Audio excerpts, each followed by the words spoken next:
Hay una nota que no termina, un sonido que se queda flotando en el aire mucho después de que la canción ha acabado, los músicos han guardado sus instrumentos y las luces se han apagado.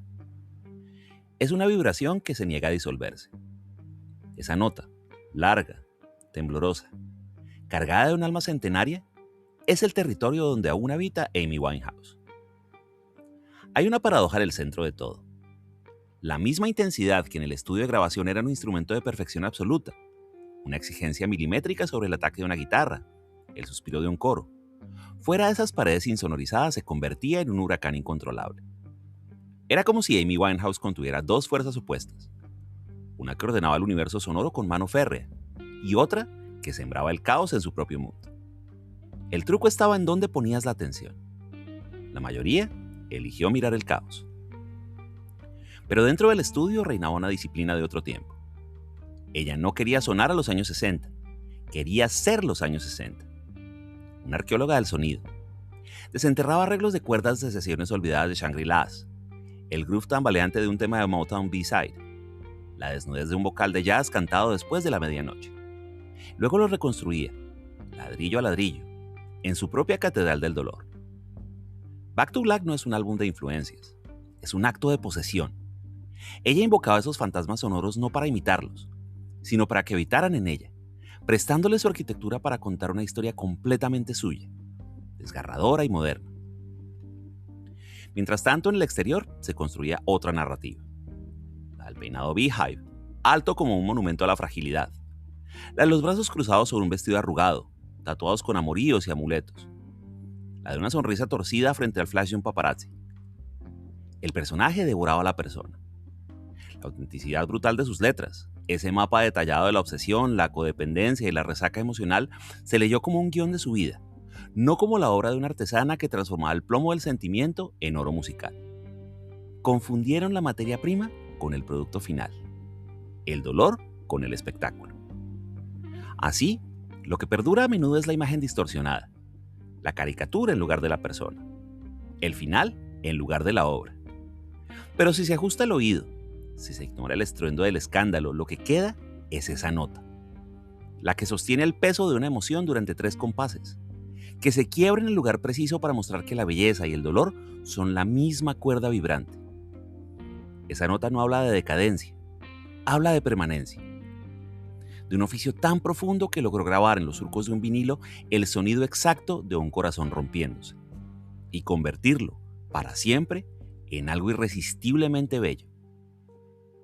Lo que sigue no es la crónica de una caída, es el rastreo de esa vibración, una búsqueda de la artesana dentro del mito, de la mujer dentro del ícono, de la estudiante eterna del alma humana dentro de la cantante que solo quería hacer, como decía ella, música de verdad. Porque al final, cuando todo lo demás se desvanece, el ruido, el drama, la tragedia, esa única nota sigue ahí, sosteniéndose, preguntándonos con su puro y tembloroso sonido si estamos escuchando lo que realmente importa. Antes de los estudios de Abbey Road, hubo un salón en Southgate. El aire olía a cigarrillo y a cera para muebles, y de un tocadiscos una y otra vez salía la voz de Dinah Washington o el fraseo de un saxo de Charlie Parker. Mitch Winehouse, taxista y amante del jazz, era el primer DJ de su hija. Esa fue la primera escuela, una educación sentimental en vinilo. Le enseñó que la música no era solo melodía, sino confidencia. Una conversación íntima, a menudo triste, siempre honesta, entre quien cantaba y quien escuchaba. Pero la calle pronto sumó su propio currículum. El barrio de Camden en los 90 era una cacofonía vibrante. El boom bap del hip hop saliendo de los altavoces de un auto, el ska de las tiendas de discos, el soul clásico que sonaban los pops. Amy tenía un oído esponja. Lo absorbía todo. Lo filtraba. En su cabeza, Sarah Vaughan empezaba a conversar con los Salt and Pepper. Y esa fusión no sonaba collage, sino algo natural, orgánico.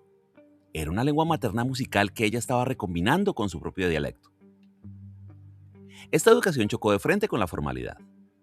En la escuela de teatro Sylvia Young, donde fuera enviada con esperanza, la fricción fue inmediata. Le pedían que proyectara, que sonriera, que interpretara. Ella solo quería cantar como sentía. La expulsaron, oficialmente, por no aplicar, pero en realidad fue por no doblegarse.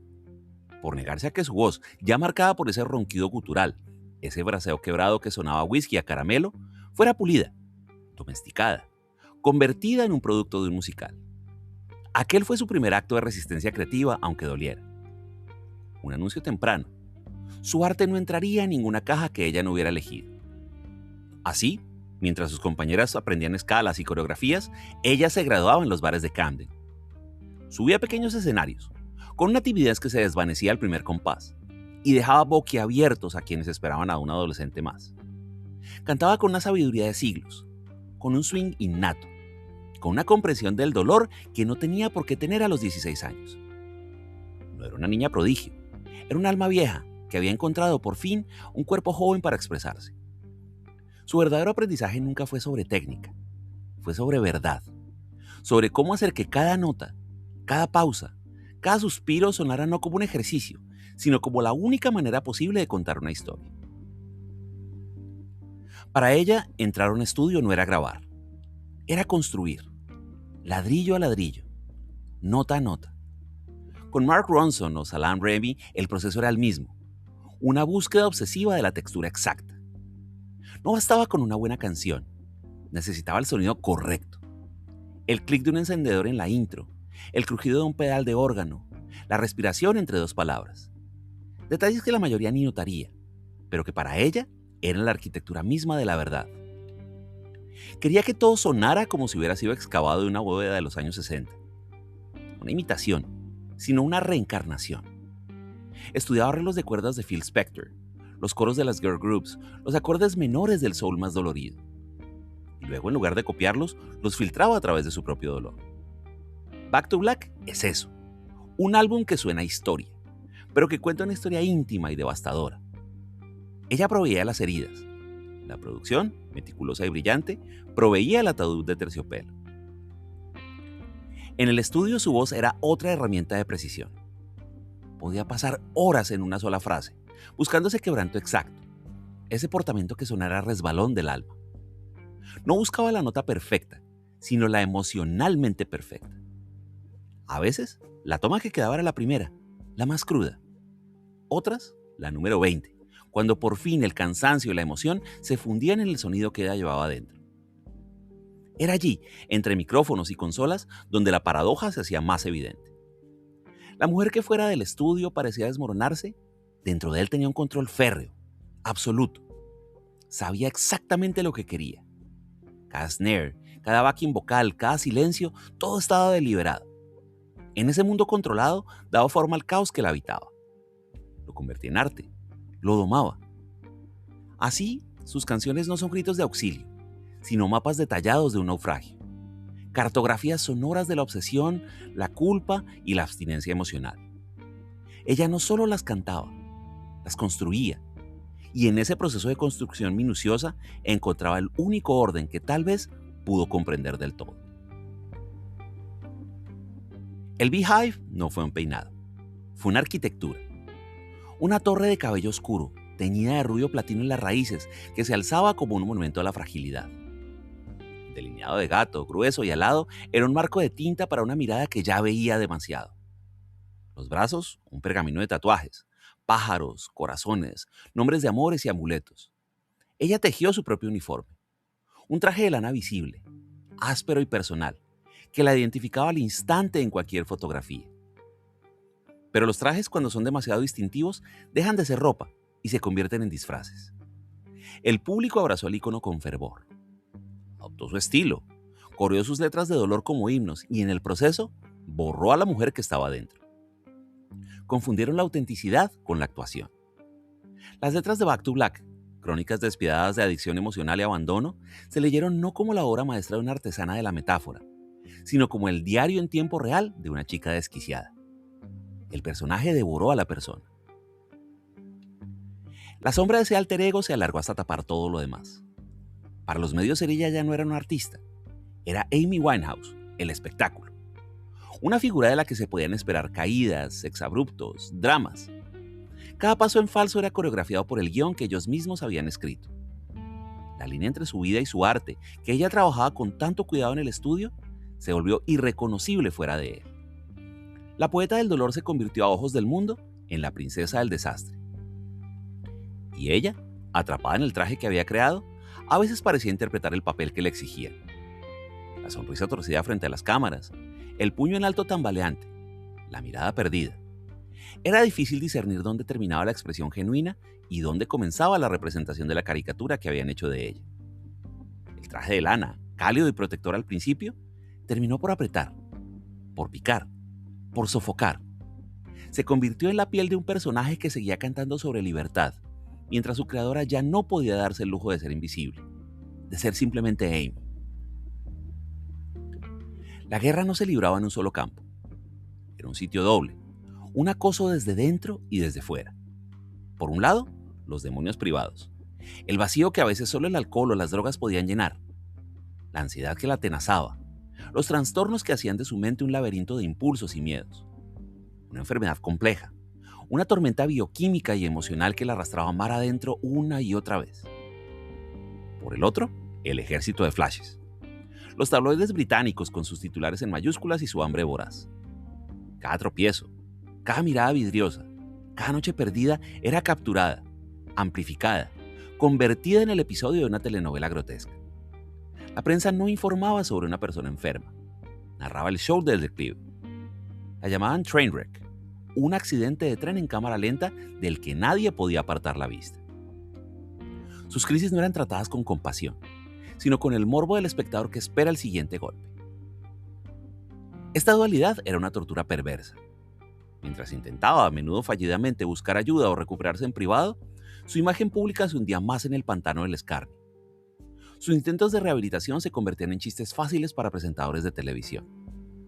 Su delgadez extrema era fotografiada y comentada con un supuesto pesar que no ocultaba la fascinación. La convirtieron en un hazmerreír nacional, un entretenimiento mórbido donde su sufrimiento era el acto principal. Así, cualquier paso hacia la cura se hacía imposible. ¿Cómo sanar cuando el mundo exterior refleja distorsionándole la peor versión de ti? Cuando te dicen que eres un desastre, un espectáculo, un monstruo, terminas por creértelo. La batalla contra sus demonios se multiplicó por 1000, porque cada demonio interno ahora tenía un eco burlón, estridente y público. La jaula no solo tenía barrotes de adicción y dolor, tenía paredes de cristal y afuera una multitud que señalaba, reía y esperaba ver cuánto más podía quebrarse el vidrio. Para Amy Winehouse, el amor no era un sentimiento abstracto. Era una sustancia física, tangible. Una materia prima que se pesaba, se medía, se vertía en el crisol de una canción y se sometía al fuego de su voz hasta transmutarse en otra cosa. En oro puro y quebradizo. En la alquimia particular de su arte. El plomo del abandono, la humillación, la obsesión tóxica eran los ingredientes necesarios. Sus letras no son metáforas, son reportes forenses. Back to Black no habla sobre la depresión. Es la depresión misma, convertida en un vals fúnebre y adictivo. Love is a Losing Game no es una reflexión sobre el amor fallido. Es la autopsia de un sentimiento que murió en la mesa de operaciones. Ella no cantaba desde el recuerdo, cantaba desde la herida abierta, en presente continuo. Por eso duele escucharla. Por eso es imposible dejar de hacerlo. Esto plantea una pregunta incómoda, una que tal vez ella misma se hizo en sus momentos de lucidez. ¿Necesitaba el caos para crear? ¿Era el dolor emocional, la inestabilidad, el combustible sin el cual la maquinaria de su genio se detenía? Existe la sospecha de que temía a la paz, a la calma, a la idea de que si sanaba, si encontraba un equilibrio anodino, la musa se iría para siempre, que la voz que surgía de las grietas ya no tendría nada de qué alimentarse. No era un romanticismo del sufrimiento, era una dependencia práctica y terrible. Su proceso creativo parecía requerir la inmersión total en el sentimiento, como si para escribir sobre el naufragio tuviera que hundirse una y otra vez con el barco. La canción era la salvavidas que lanzaba al mundo, pero ella a menudo se quedaba en el agua helada, buscando ya la próxima ola que inspirara el próximo grito. Una artista que minaba las profundidades de su propio corazón, sabiendo que cada extracción era un riesgo, pero convencida de que ahí abajo, solo ahí, estaba la joya auténtica. La verdad desnuda que después todos podríamos reconocer como nuestra. Su voz era un instrumento de cuerda frotada, antiguo, con un alma propia. Una contralto que podía desgranarse en un ronquido de whisky y humo, o elevarse en un filo de cristal que cortaba el aire. La entrenaba, la conocía, la dominaba como un luthier conoce la madera de su violín. Era su herramienta de trabajo más preciada, la que nunca fallaba, incluso cuando todo lo demás parecía derrumbarse. En el escenario, era un prodigio de control técnico y expresión visceral. Cada vibrato, cada scoop, cada susurro roto eran decisiones artísticas, no accidentes. Pero ese mismo cuerpo que producía tal sonido era también un mapa de sus guerras. La delgadez esquelética, los brazos cruzados que a veces trataban de ocultar marcas, el aspecto frágil y quebradizo bajo las luces. El cuerpo hablaba un lenguaje distinto al de la voz, uno de deterioro, de batalla perdida contra sustancias y fantasmas. Se convirtió en un texto abierto que todos leían sin permiso, especulando, juzgando, lamentando. En sus últimas apariciones, la contradicción era desgarradora. Podía estar tambaleándose en el escenario, con mirada ausente, y de pronto, al primer compás, la voz emergía intacta, potente, clara, impecable. Era como si la esencia de Amy, la artista, la cantante, se hubiera refugiado en el único lugar que nadie podía tocar, en el mecanismo físico de su laringe, en su memoria muscular. El cuerpo podía flaquear, pero el instrumento, dentro de él, seguía afinado, listo para cumplir su oficio. El público presenció esta dualidad con una mezcla de asombro y morbo. Vieron a una mujer frágil, que al abrir la boca liberaba una fuerza sobrenatural. Pero con el tiempo muchos dejaron de escuchar la fuerza y solo pudieron ver la fragilidad. Redujeron la complejidad de su arte a la evidencia de su enfermedad.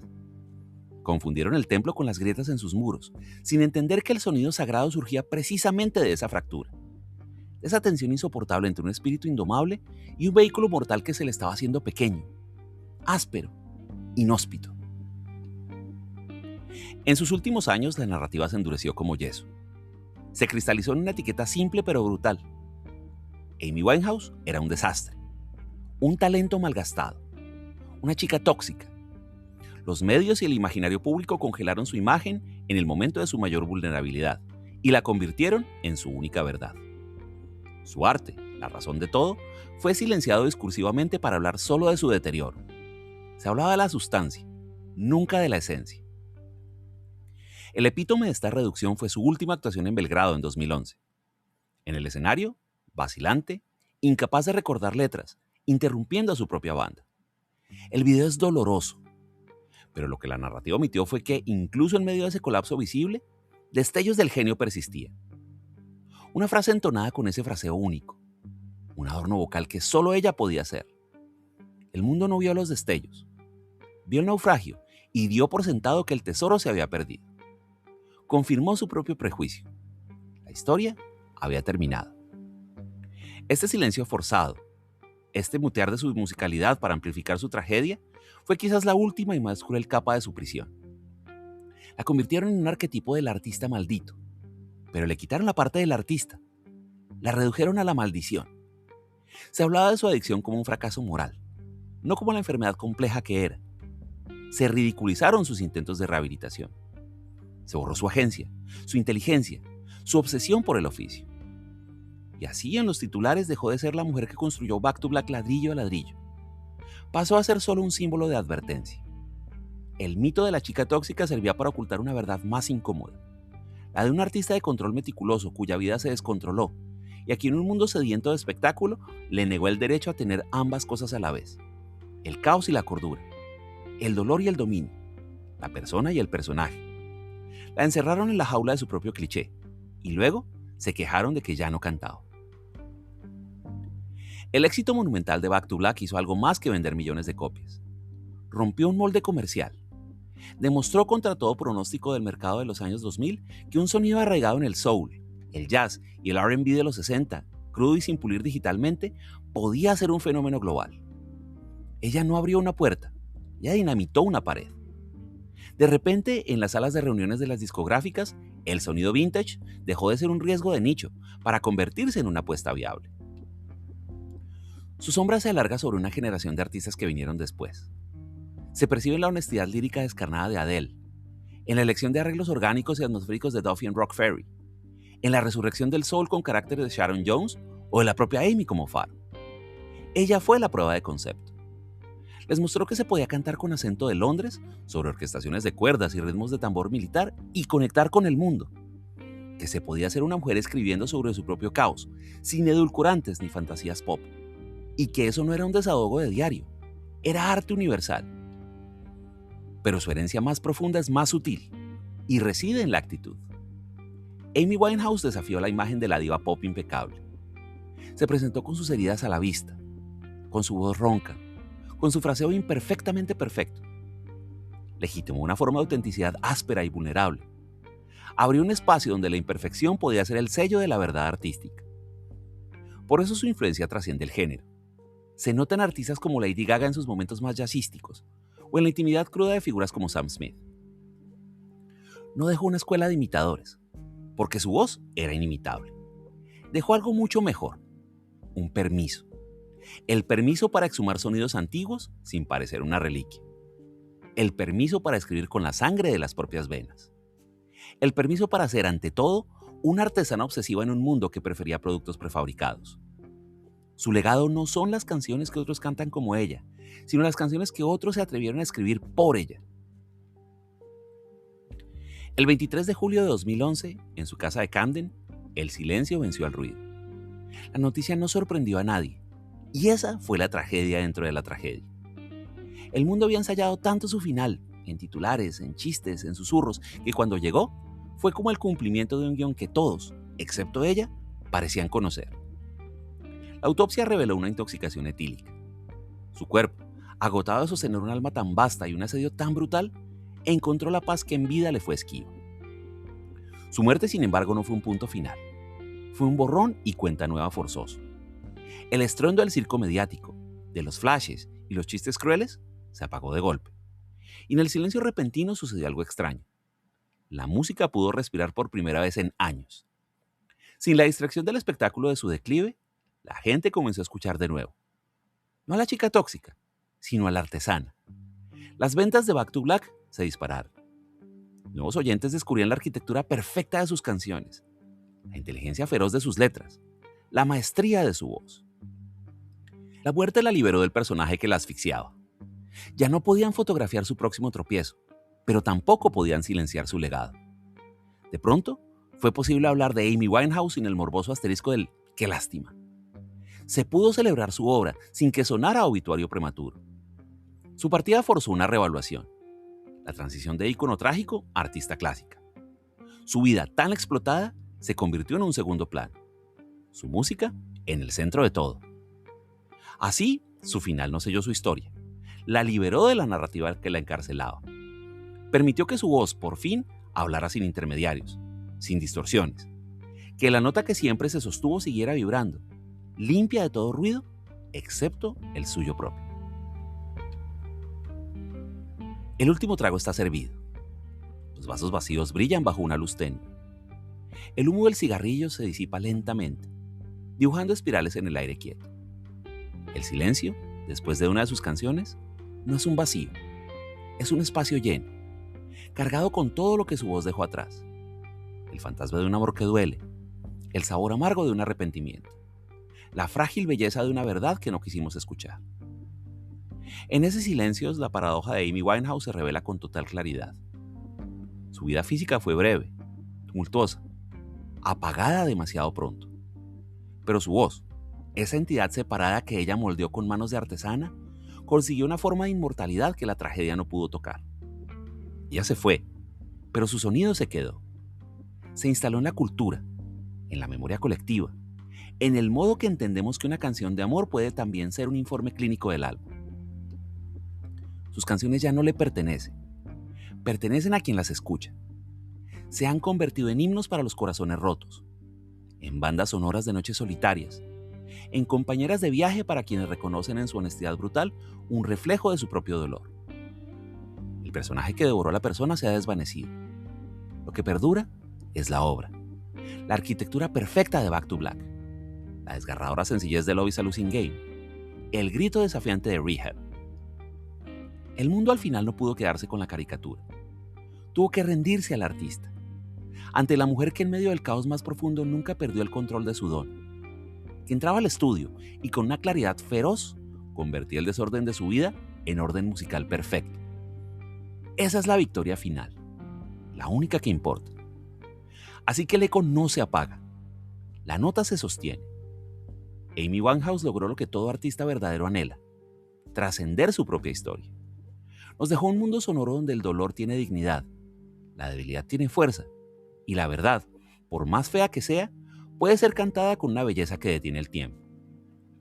Su vida terminó con un punto, pero su música, es así, solo puso una coma. Gracias.